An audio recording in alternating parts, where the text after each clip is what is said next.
Donc aujourd'hui, on nous a mandaté de parler de cerclage mécanique. Dans le fond, là, le pourquoi, c'est parce qu'il y a une volonté, entre autres, ministérielle et politique et environnementale, de réintroduire le cerclage mécanique chez les entreprises en régie conventionnelle. C'est sûr qu'on observe de plus en plus de résistance au niveau des produits phytosanitaires et puis il y a des échappées, là, notamment des années où est-ce qu'on a beaucoup de variations. Bien, les champs sont plus aussi propres qu'avant. Donc, l'idée, c'est de vous sensibiliser, si on veut, au cerclage mécanique. Dans les années 90, il y en avait du cerclage mécanique chez les producteurs. Ils faisaient, entre autres, de l'arrosage en bande sur 10-15 pouces avec des cercleurs de type Heinecker, des cercleurs lourds ou bien des cercleurs légers. Depuis ces années-là, il y a vraiment eu énormément de changements, ce qui fait en sorte que l'idée de réintroduire ça n'est pas si mauvaise, dans le sens que maintenant, on est vraiment mieux outillé pour le contrôle des mauvaises herbes. Donc, ici, j'ai fait venir un de mes producteurs, un cercleur, pour vous montrer là, l'étendue, soit les cercleurs où est-ce qu'on est rendu. Maintenant, il y a plein d'équipementiers qui fournissent des cercleurs de tout type avec des socs comme on veut, des unités entre le rang, sur le rang. Donc, maintenant, on a vraiment une précision puis un jeu là, supplémentaire pour faire le cerclage mécanique. Puis, un des deux aspects majeurs qui ont révolutionné, si on veut, le cerclage mécanique depuis les années 90, en fin de compte, c'est l'avènement des systèmes RTK qui permet vraiment de positionner le cercleur là où est-ce qu'on a eu le semis. Puis ensuite, vient depuis quelques années les systèmes de guidage par caméra. Dans le fond, ce que ça fait, c'est que oui, le tracteur se repositionne, mais il y a toujours une variation à l'arrière, dans le fond, au niveau du cercleur. Donc, le système de caméra, lui, ce qu'il fait, c'est qu'il va venir se repositionner par rapport à la ligne de culture. Donc, on gagne vraiment de la précision au niveau du cerclage. Puis ça se fait au moyen ici là, en anglais, du side shift qu'on voit là. Le nom français m'échappe. Donc, ça peut devenir très intéressant pour une entreprise, exemple, qui voudrait refaire de l'arrosage en bande puis avoir seulement une petite bande qui est à arroser. Par contre, ce qu'on utilise au Québec, c'est sûr que la majorité, c'est des producteurs en bio. C'est sûr que ça nous permet d'avoir des champs excessivement propres maintenant, mais c'est pas nécessairement fait pour aller avec beaucoup de résidus. Donc, une entreprise qui est en semi-direct ou en travail très, très minimum, qui a vraiment une biomasse de résidus incroyable au niveau du maïs, l'addition ne se fait pas nécessairement avec un type d'équipement comme ça parce qu'il y a beaucoup d'endroits potentiels de bourrage. C'est sûr qu'il y a moyen de modifier un peu puis améliorer le dégagement pour fonctionner avec un certain nombre de résidus. Par contre, il existe quand même des équipements. Les Américains, eux, ils réintroduisent de plus en plus, justement, à cause de la résistance du cerclage. Puis eux, ce qu'ils vont utiliser, c'est les mêmes systèmes qu'autrefois, c'est-à-dire des cercleurs lourds, où est-ce qu'il y a vraiment un grand dégagement entre le soc et la partie avant, ce qui fait en sorte qu'on peut gérer beaucoup de résidus. Puis, grâce au système RTK, on peut être vraiment plus précis qu'autrefois. Donc, il existe quand même des équipements pour fonctionner avec les résidus. Pour les producteurs qui seraient en conventionnel puis qui veulent s'en aller là, dans du cerclage comme ça, c'est vraiment important, là, dans le bio aussi, là, mais c'est vraiment important d'avoir un planteur qui est soit la même largeur ou dans les mêmes paramètres là, que les cercleurs. On ne peut pas chevaucher avec un cercleur deux lignes de planteurs différentes parce que entre deux coups de planteur, on va avoir une enture là, qui est pas nécessairement de 30 pouces comme on a à l'intérieur là, de nos semis. Ce qui va occasionner qu'il y a une partie du cercleur qui ne sera plus positionnée comme il faut là, sur la ligne de la culture, puis on ne pourra pas être précis à ce moment-là. Fait que c'est important de bien s'informer avant de faire des achats. Si vous avez des planteurs qui sont, par exemple, traînés 16 pouces, ça va être difficile de s'en aller, par exemple, avec un cercleur 12 rangs. Là. Si on est sur un 16 rangs, on va aller sur 2 fois 8 rangs. Mais on n'ira pas sur un 12. Fait que c'est des petites choses là, qu'il faut bien maîtriser. Puis on essaie aussi actuellement, il y a de la technologie qui arrive, mais actuellement, c'est beaucoup plus facile d'avoir des planteurs qui sont portés par le tracteur et non pas tirés. Les planteurs tirés vont avoir un jeu qui va se faire latéralement.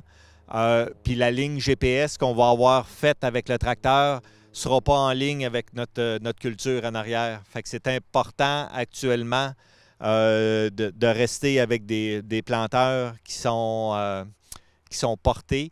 Il y a des nouvelles technologies là, qui vont venir refaire une ligne en arrière sur le planteur, mais ça fait juste commencer. On ne sait pas encore là, la précision là, puis comment ça va fonctionner dans la réalité. Fait qu'il faut faire attention. On parlait de révolution. On a ça aussi, là, les doigts cresses qu'on va utiliser là-bas. Mais ça aussi, ça a été une révolution là, dans les dernières années. Puis c'est important de prendre les rouges, pas prendre les jaunes. Ils sont beaucoup plus raides dans leur conception que les jaunes et fonctionnent beaucoup mieux là, dans tous les types de sols.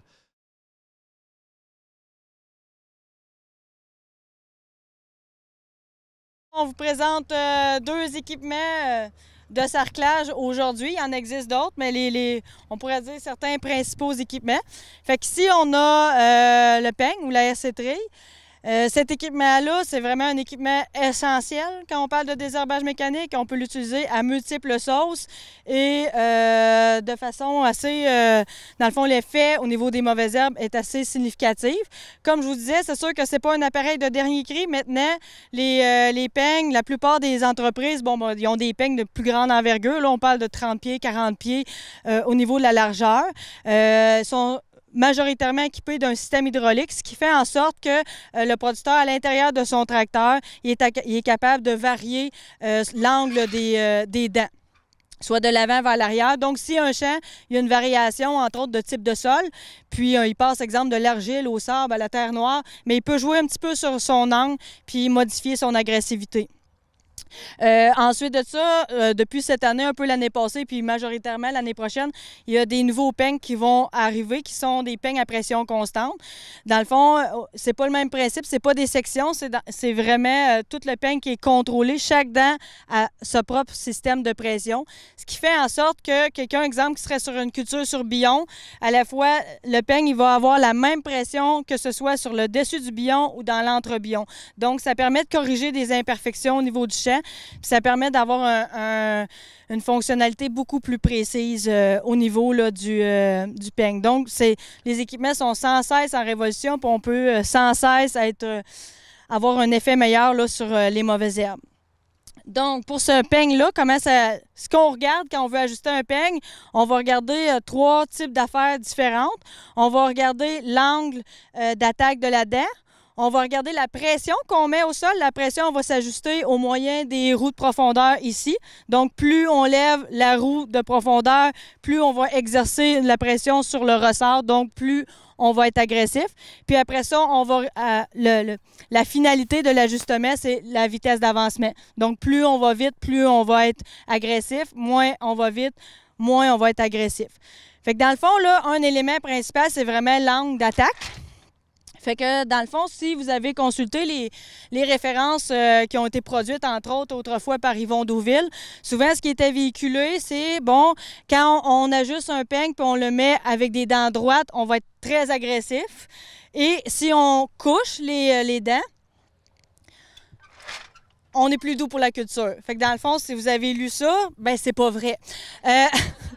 C'est plus vrai. En tout cas, il y a des façons d'ajuster qui fait en sorte qu'on va vraiment, dans le fond, quand on décide d'ajuster un équipement, c'est vraiment en fonction de ce qu'on voit au champ. Dans le fond, on veut avoir 100% de destruction au niveau des mauvaises herbes, puis on veut conserver notre culture.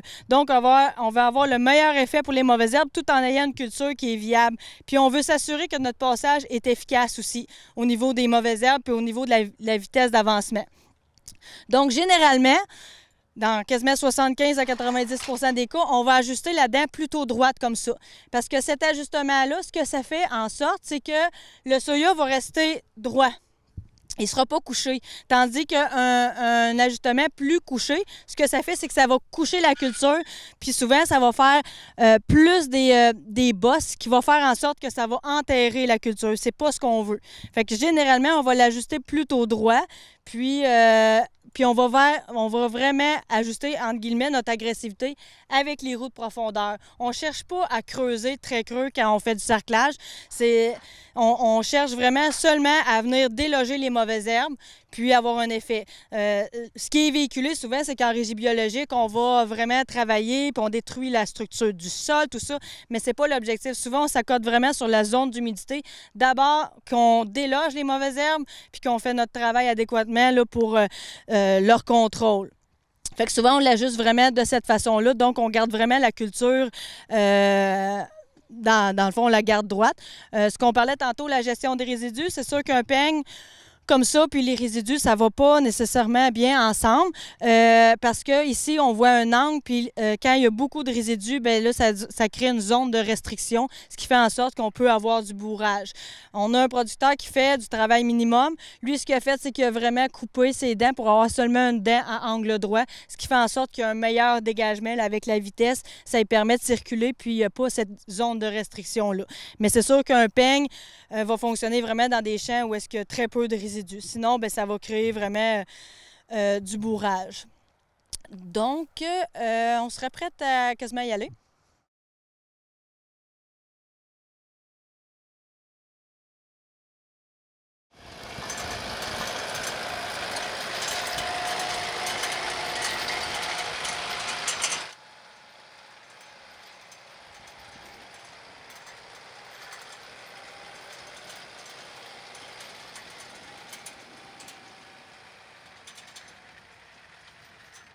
Qu'est-ce qui est le fun, c'est justement, on n'a pas un peigne à dernier cri, fait qu'on peut vous montrer c'est quoi les bons coups et les moins bons coups avec juste un passage de peigne. C'est super agréable.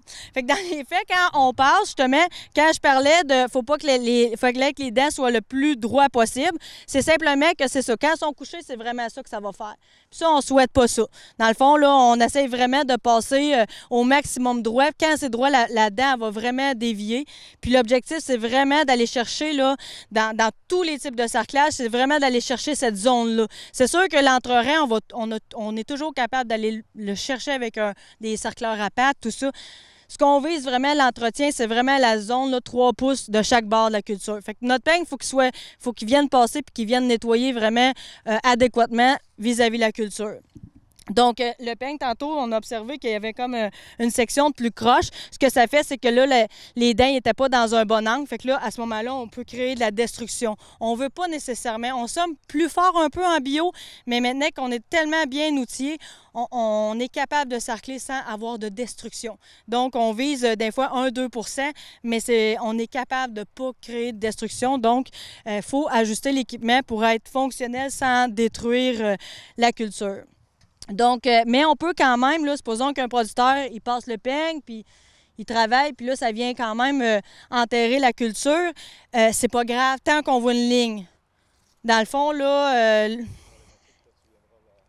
Celle-là? OK. Ah ben oui, il a passé. Ah ben oui, celle-là. Fait que là, ça, c'est ce qu'on veut pas voir. Tu vois, ça, c'est... quand c'est trop enterré, on cherche pas ça. Puis là...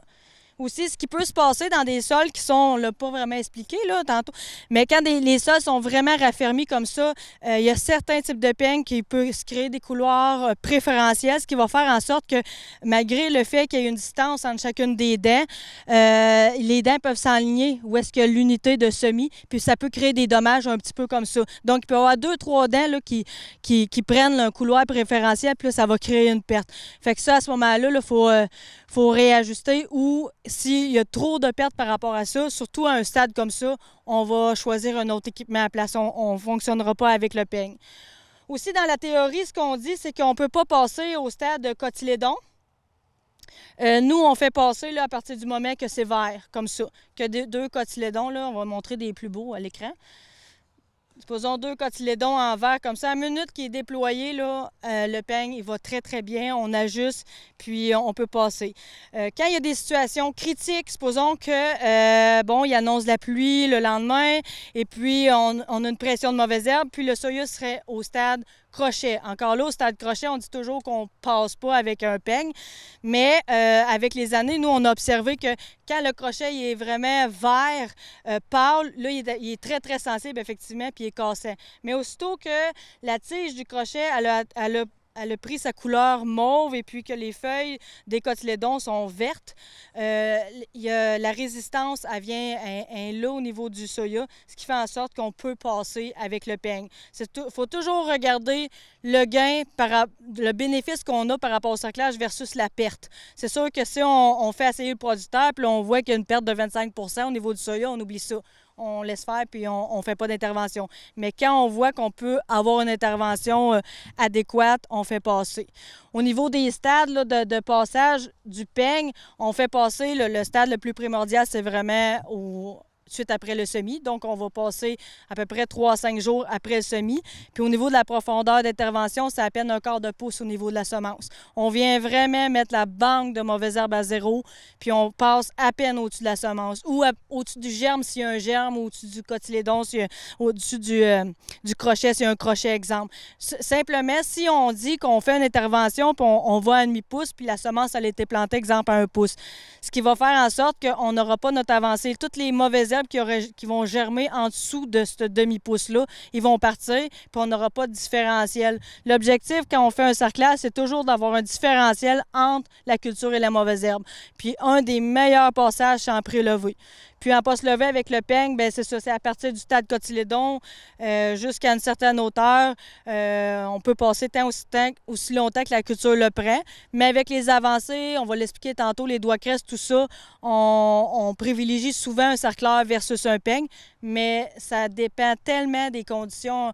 Le cerclage va vraiment dépendre du type de sol, la météo, les équipements que le producteur a, les conditions de sol, parce que d'une année à l'autre, c'est pas pareil. Supposons qu'on est dans l'argile. Exemple, une année comme cette année, l'argile, suite aux pluies, se raffermissait énormément. Fait qu'on fallait utiliser d'autres stratégies, souvent des combinaisons d'équipements, parce que le peigne ne voulait pas souvent rentrer. Fait que là, il fallait utiliser, exemple, une houe rotative pour créer une mie, pour que le peigne puisse fonctionner tout de suite après.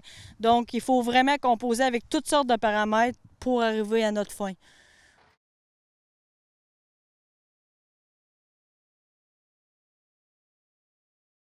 Ici, on est avec le cercleur léger. Celui-là, particulièrement, là, il est plus léger que ce qu'on voit normalement dans le marché. Si j'avais mes 2 mains, là, je le lèverais plus facilement.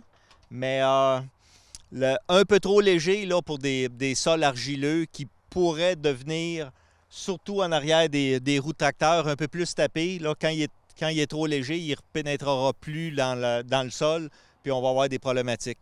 Fait que adapté à des sols plus sablonneux, un type comme ça, quand on a des sols plus argileux sur une entreprise, on va opter là, pour des unités là, qui sont plus pesantes que ça pour être capable de toujours faire le travail qu'on a besoin. L'unité ici, c'est une unité avec les pointes. On a 5 pointes par unité parallélogramme. Le parallélogramme est toujours fait pour pouvoir travailler de façon horizontale au sol, indépendamment de la hauteur de travail qu'on va avoir. Et on va venir placer la profondeur de travail avec les roues de profondeur. Donc, si je viens avec la manivelle descendre ma roue de profondeur, mes pointes restent à la même hauteur. Fait que le différentiel entre les deux va être quasiment plus rien. Eux autres ne descendront plus dans le sol. Si je le monte, eux autres, la terre vient s'accoter ici, puis la dent va être plus profonde, je vais travailler plus profond. En général, on vient s'accoter sur la ligne d'humidité au sol, qui se trouve souvent là, à peu près à 1 pouce et quart, 1 pouce et demi maximum. Puis la minute qu'on descend un petit peu trop profond, vous allez lever des mottes, vous allez lever, on appelle ça des lards, là, quand on est en sol argileux, là, des grosses galettes là, qui vont lever. Puis ça, c'est très, très néfaste là, quand on veut faire nos sarclages par la suite pour venir enchausser nos rangs. Fait qu'on reste toujours dans la partie sèche de notre champ.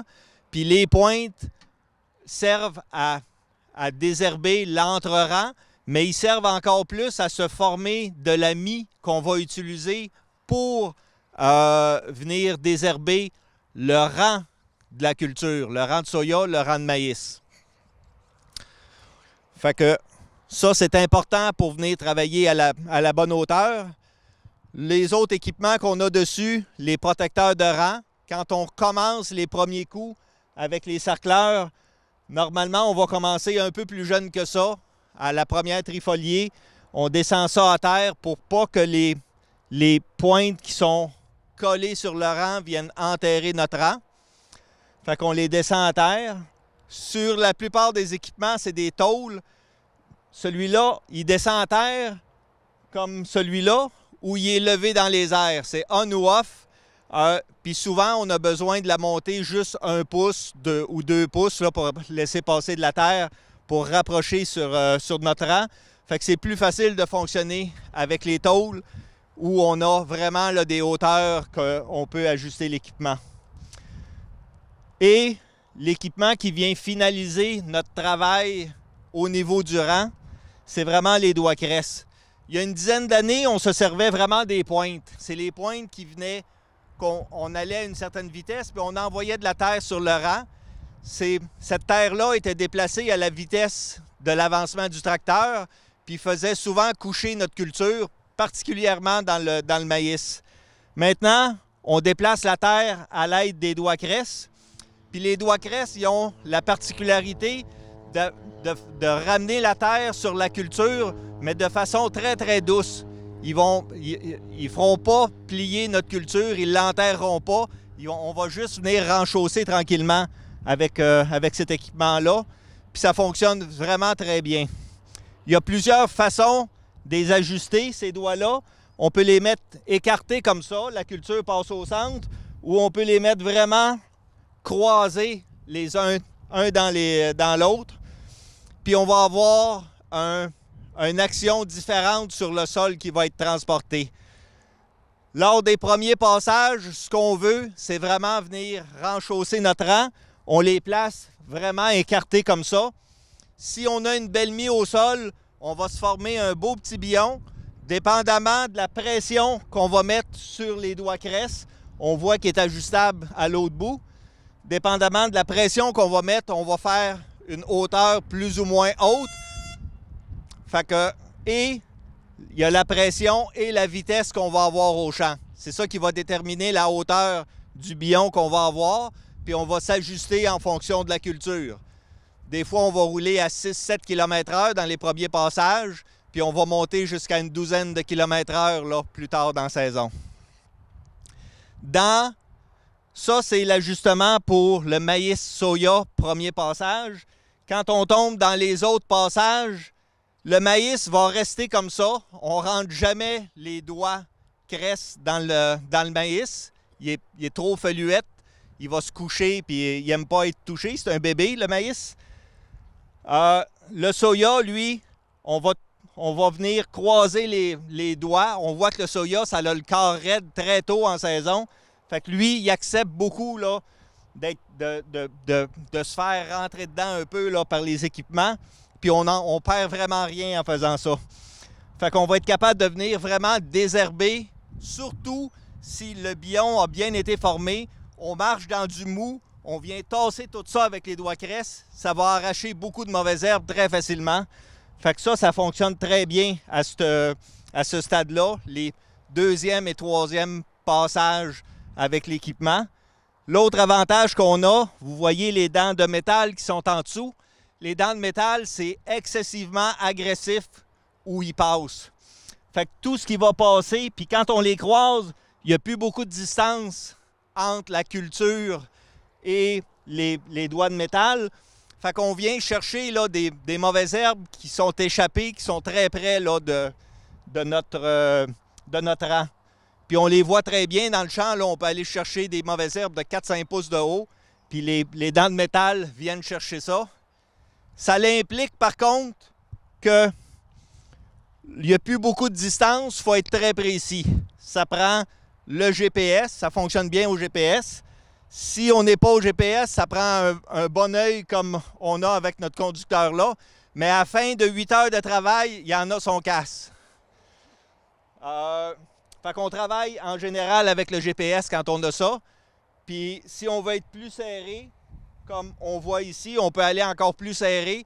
Là, à un moment donné, ça va prendre aussi la caméra. Vraiment aller se placer là, très, très précisément là, au niveau de la culture. Fait que cet équipement-là, les doigts Crest, viennent vraiment améliorer là, depuis qu'on les a introduits il y a 6-7 ans. La propreté des champs là, pour les champs biologiques, ça a changé beaucoup de choses chez les producteurs. Particulièrement les champs légers, les sables. On a des levées de mauvaises herbes incroyables là-dedans. On fait du sarclage, il n'y a plus rien dans le champ.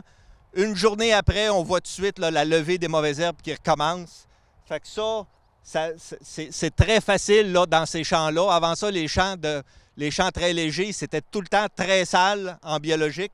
Maintenant, c'est presque dans les plus propres qu'on a, dû à l'utilisation de cet équipement-là. Fait que dans le fond, là, on a fait exprès pour les placer de manière différente pour que vous voyez l'effet que ça fait au champ. Fait que dans le fond, ici, il y en a à 6 pouces, ça va faire un buton. Ici, on les a croisés, on n'a pas mis les protecteurs de rang. Ici, ils sont croisés, on a mis des protecteurs de rang. Puis ici, c'est juste pour vous faire porter attention parce que c'est une unité qui n'est pas tout à fait bien placée. Donc, on va voir l'impact que ça donne au niveau là, de la précision puis de ce que ça peut faire au niveau des doigts de métal.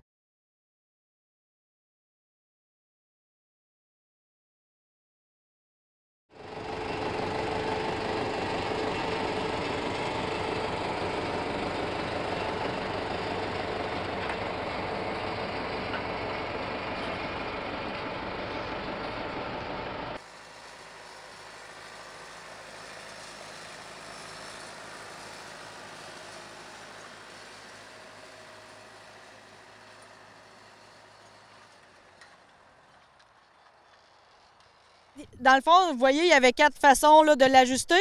Fait que ici, on avait les doigts Crest écartillés. Fait que dans le fond, ce qu'on vient chercher, c'est vraiment la production d'un billon. On veut vraiment venir enterrer les mauvaises herbes ici. Ici, ce qu'on voit, c'est sûr que c'est provoqué, mais normalement, on pourrait avoir une conséquence comme ça. C'est sûr qu'ici, il y a le passage de la roue, fait que c'est toujours plus raffermi. Fait que normalement, on va venir ajuster de manière différente les unités qui sont vis-à-vis les roues. On va augmenter la pression ou on va raccourcir la roue de profondeur. Mais on voit quand même l'effet, dans le fond, ce qu'on recherche quand on veut être vraiment centré, on recherche que la vague qui est créée par les pattes ou les doigts Crest soit uniforme. Dans du soya, ça pardonne plus. Mais par contre, dans du maïs, si c'est pas uniforme ou si l'appareil est décentré, c'est qu'on peut créer une vague plus importante d'un côté par rapport à l'autre, ce qui va faire en sorte qu'on va coucher la culture puis on va y créer des dommages. Le maïs, ça pardonne pas. On vient avoir une perte de rendement systématique quand on voit ça.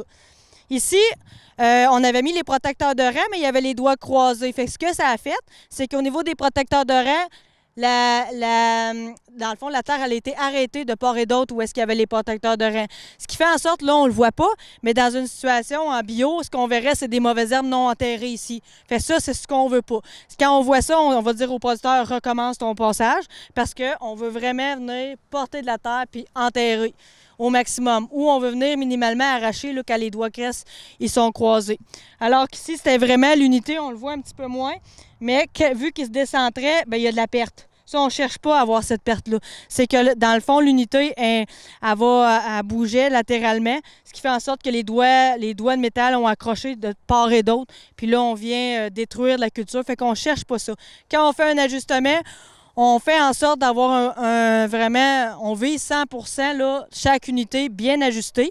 Puis, on s'assure vraiment que l'ajustement ait une vitesse adéquate aussi. Quand on finit d'ajuster un équipement pour un producteur, normalement, il ne vous roulera pas 4 km/h. Là. On s'arrange pour qu'il y ait une efficacité. Donc, on est capable d'ajuster des équipements pour que le producteur ait 8, 9, 10, 11, 12 km/h. Vraiment avoir une efficacité en arrière de son passage, en fin de compte.